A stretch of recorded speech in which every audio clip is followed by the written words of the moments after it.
ప్రేమించడం ప్రేమించబడడం తప్పే కాదండి.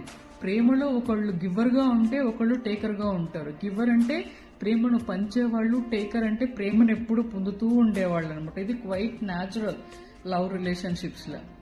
టు బి హానెస్ట్ చెప్తున్నా, ఈ లవ్ ని ఇచ్చేవాళ్ళు పంచి పంచి పంచి పంచి ఎండ్ ఆఫ్ ద డే వాళ్ళు ఫెడప్ అయిపోతారు. ఏంట్రా ఎప్పుడు మన సైడ్ నుండే ఎఫర్ట్స్ ఉన్నాయి, అటు సైడ్ నుండి ఏం రాదా అని వీళ్ళు ఫెడప్ అయిపోతారు. కానీ ఆ లవ్ ని రిసీవ్ చేసుకునే పర్సన్ ఉంటారు చూసారా, వాళ్ళకి అది కైండ్ ఆఫ్ ఒక కిక్ అనమాట. అబ్బా నన్ను లవ్ చేస్తున్నారు, నా కోసం వాళ్ళు ఎఫర్ట్స్ పెడుతున్నారు, నన్ను చేజ్ చేస్తున్నారు, నన్ను 24/7 నన్ను స్పై చేస్తున్నారు అనేసి వాళ్ళకి ఒక కైండ్ ఆఫ్ ఈగో ఉంటుంది, యాటిట్యూడ్ ఉంటుంది. వాళ్ళకి ఇంకా చెప్పాలంటే ప్రౌడ్ అనమాట, ప్రౌడ్ మూమెంట్ అది. ఆహా నన్ను లవ్ చేస్తున్నారు, I'm the greatest person, I'm the handsome person, అబ్బాయి అయితే హ్యాండ్సమ్, అమ్మాయి అయితే బ్యూటీ, అట్లా అనుకుంటారు అనమాట. కానీ నిజానికి ఈ ప్రేమను పంచే వాళ్ళు చూసారా, వాళ్ళదే ఇక్కడ సప్లైస్ అనమాట. ఒక్కసారి వీళ్ళు వాళ్ళ చేసే లవ్ ని బ్యాక్ తీసేసుకున్నారనుకోండి, కథం వీళ్ళు చచ్చిపోతారు. ఇక్కడ ఈ లవ్ ని 24/7 రిసీవ్ చేసుకుని చచ్చిపోతారు.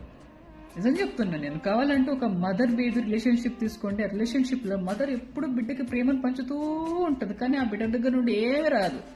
ఆ బిడ్డ మమ్మీ తిన్నావా అని కూడా అడగదనమాట. అదంతే, అదర్థం అంతే. ఈ తల్లిదా ఎంతసేపు లవ్ని ఇస్తూ ఉంటది, ఈ పిల్లగాడు తీసుకుని వెళ్ళిపోతూ ఉంటారు. కాబట్టి రిలేషన్షిప్ లో 2 sides ఉంటేదా అది ఎప్పటికీ లాంగ్ లాస్టింగ్ ఉంటది, లేదా కథం. మీరు గివరా టేకరా? కామెంట్ చేయండి చూద్దాం.